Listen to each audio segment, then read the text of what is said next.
Welcome to the Salmon Runs YouTube. Enjoy the video. You begin by removing power. Unplug the gateway for 30 seconds, then wait 60 seconds and plug it back in.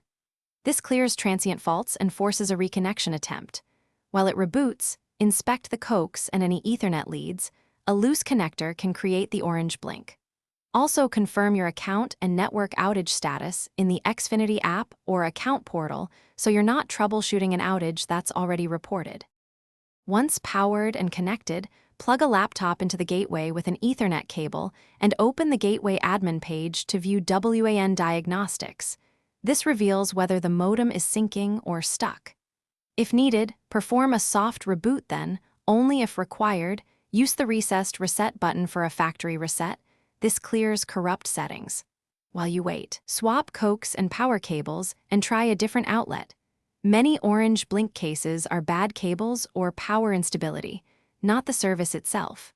After resets, give the gateway 10 to 15 minutes to reprovision.